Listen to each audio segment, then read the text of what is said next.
नमस्कार साथियों, गहन विचार चैनल पर आपका स्वागत है। आशा करते हैं आप सब अच्छे और कुशल मंगल होंगे। अच्छे लोगों के साथ हमेशा बुरा क्यों होता है? वहीं जो लोग बुरे कर्म करते हैं और अज्ञान की राह पर होते हैं वो खुशहाल दिखते हैं। श्री कृष्ण ने इसका जवाब गीता में दिया है। आपने महसूस किया होगा कि जो लोग अच्छे कर्म करते हैं वो परेशान रहते हैं, वहीं जो बुरे कर्म करते हैं वो खुशी से रह रहे होते हैं। अच्छे कर्म करने वाले परेशान होते हैं कि आखिर उन्हें इतनी परीक्षा क्यों देनी पड़ रही है, जबकि जो अधर्म की राह में हैं वो खुश हैं और जिंदगी का लुत्फ उठा रहे हैं। अगर आपके मन में भी ये सवाल आया है तो आज हम आपको इसका जवाब देंगे। ये जवाब वो है जो भगवत गीता में लिखा है और श्री कृष्ण ने अर्जुन को दिया था। भगवत गीता में वर्णित कथा के अनुसार जब भी अर्जुन के मन में कोई दुविधा होती थी तो वो श्री कृष्ण के पास पहुंच जाते थे। एक बार की बात है, अर्जुन ने भगवान श्री कृष्ण के समीप आकर कहा कि प्रभु, मैं एक बहुत बड़ी दुविधा में हूं। प्रभु, मैं चाहता हूं कि आप मेरी दुविधा का समाधान करने की कृपा करें। श्री कृष्ण ने पूछा कि क्या सवाल है? अर्जुन ने कहा, मुझे ये जानना है कि अच्छे लोगों के साथ हमेशा बुरा ही क्यों होता है, वहीं बुरे लोग खुशहाल दिखते हैं। अर्जुन के मुंह से ऐसी बातें सुनकर श्री कृष्ण मुस्कुराए और कहा, मनुष्य जैसा सोचता है और महसूस करता है वैसा कुछ नहीं होता है, बल्कि अज्ञानता की वजह से वो सच्चाई नहीं समझ पाता है। अर्जुन उनकी ये बात समझ नहीं पाए।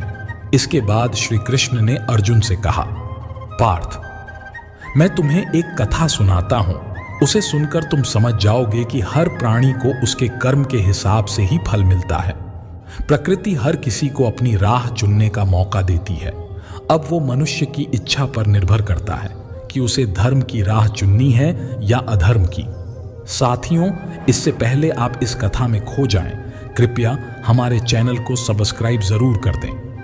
कथा शुरू करते हुए श्री कृष्ण ने कहा, एक नगर में दो पुरुष रहा करते थे। एक पुरुष व्यापारी था जिसके जीवन में धर्म की बहुत महत्ता थी।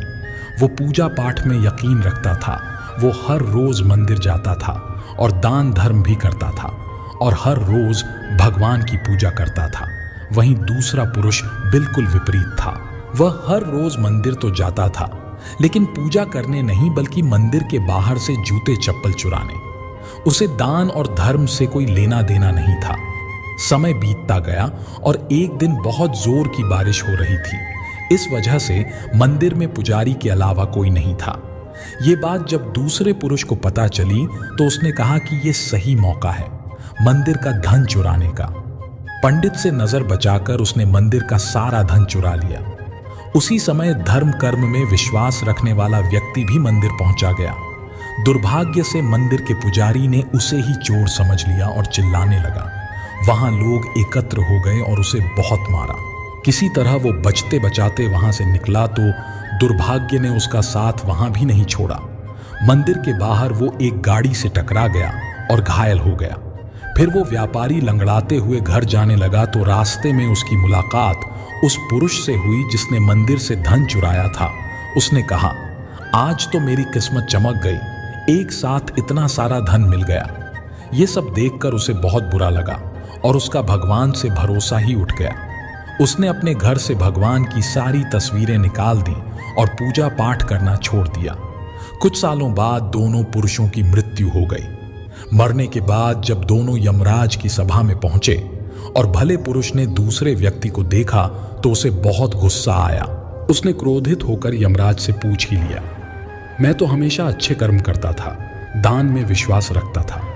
उसके बदले जीवन भर मुझे अपमान और दर्द ही मिला और यह आदमी हमेशा बुरे काम करता था। इस व्यक्ति को नोटों से भरी पोटली मिली। आखिर ऐसा भेदभाव क्यों?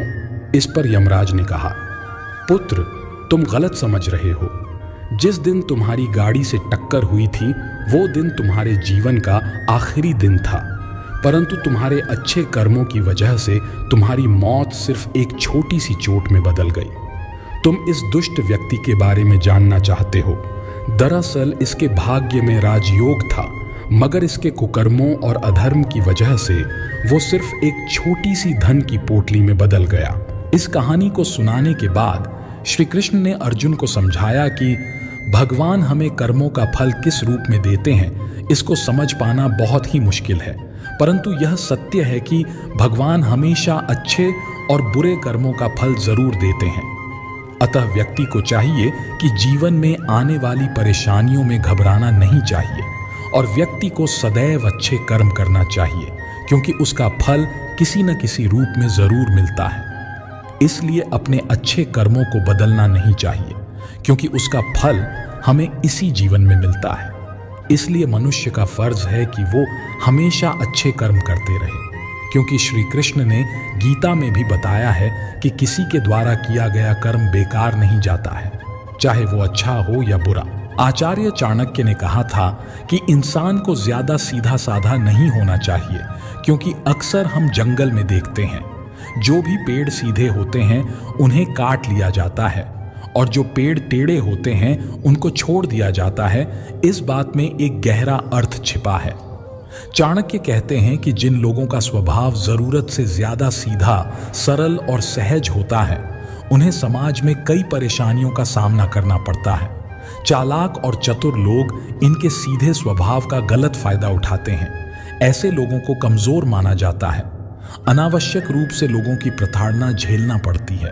ज्यादा सीधा स्वभाव मूर्खता की श्रेणी में माना जाता है। इसीलिए व्यक्ति को थोड़ा चतुर और चालाक भी होना चाहिए, ताकि वह जीवन में अपने लक्ष्य प्राप्त कर सके और समाज में बुरे लोगों के बीच सुरक्षित रह सके। व्यक्ति चतुराई से ही अपना और अपने परिवार का पालन कर पाता है। शास्त्रों में कहा गया है कि हर व्यक्ति को अपने अच्छे और बुरे कामों का परिणाम भुगतना होगा। नेक कामों से अच्छे फल मिलते हैं और बुरे कामों से बुरे फल मिलते हैं।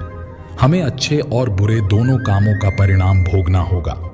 भगवान श्री कृष्ण ने भगवत गीता में कहा है कि कर्म की गति को समझना आसान नहीं है। इसका अर्थ यह है कि यह समझना बहुत मुश्किल है कि किस जन्म में हमने क्या किया है और उसका क्या फल मिलेगा। यह संभव है कि आपने हजारों जन्मों पहले जो पाप किया होगा, जिस पाप के कारण आज आपके साथ इतना बुरा हुआ है। इसके अलावा आपने शायद अनजाने में कुछ गलत किया हो जिसके बारे में आपको पता नहीं है। कर्म का सिद्धांत सटीक नहीं है। चाहे आप जानबूझकर करें या अनजाने में, अगर आप कुछ गलत करते हैं तो आपको उसका फल अवश्य मिलेगा। शास्त्र कहते हैं कि अगर आप अचानक आग को छुए तो आपका हाथ जलेगा ही। शास्त्रों में कई कहानियां हैं जो बताती हैं कि अनजाने में किए गए पाप का फल भी लोगों को मिला है। पांडवों के पिता महाराज पांडु की एक कहानी है कि उन्होंने एक हिरण को तीर से मार दिया था। वे उस समय नहीं जानते थे कि उस समय एक ऋषि ने हिरण का रूप लिया था और उनको श्राप दे दिया था, जिसके कारण वे बाद में मर गए। अच्छे लोग दूसरों के दुख में दुखी होते हैं। बुरे लोगों को बस अपनी चिंता होती है, इसीलिए उनके पास दुखी होने के कारण कम होते हैं। अच्छे लोग भोले भी होते हैं, ज्यादा दुनियादारी नहीं जानते, इसलिए कभी कभी धोखा भी खा जाते हैं। बुरे लोग अच्छे लोगों के भोलेपन का फायदा उठाते हैं। अच्छे लोग नियम का पालन करते हैं, भले थोड़ी असुविधा हो जाए। बुरे लोग अपनी सुविधा के लिए नियमों को ताक पर रख देते हैं।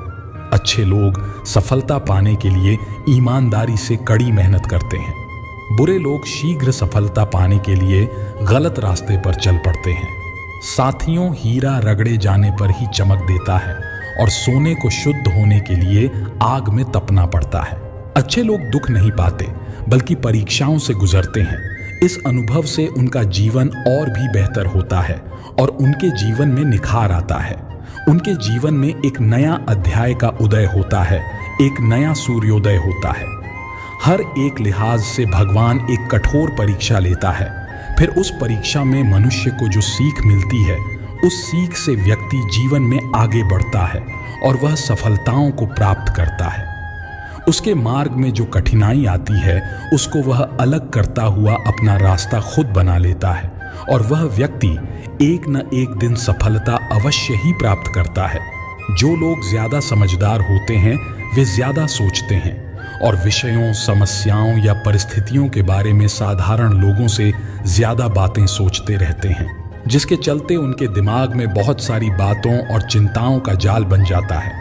अच्छे लोगों को सभी से बहुत ज्यादा अपेक्षा रहती है और जब उन्हें अपेक्षा के बराबर दूसरे लोगों से मदद नहीं मिलती तो वह अंदर से बहुत दुखी हो जाते हैं। बहुत बार अच्छे लोग किस्मत के आगे हार जाते हैं। वे जो चाहते हैं ऐसा कुछ भी नहीं होता। जो लोग स्वभाव से अच्छे होते हैं वो हमेशा खुद से पहले दूसरों के बारे में सोचते हैं। ऐसे में इसके चलते कई बार अच्छे लोग मुसीबत में भी पड़ जाते हैं और उनको परेशानियां झेलनी पड़ जाती हैं। साथियों, अगर आपको हमारी वीडियो अच्छी लगी हो तो कृपया हमारे चैनल को सब्सक्राइब करने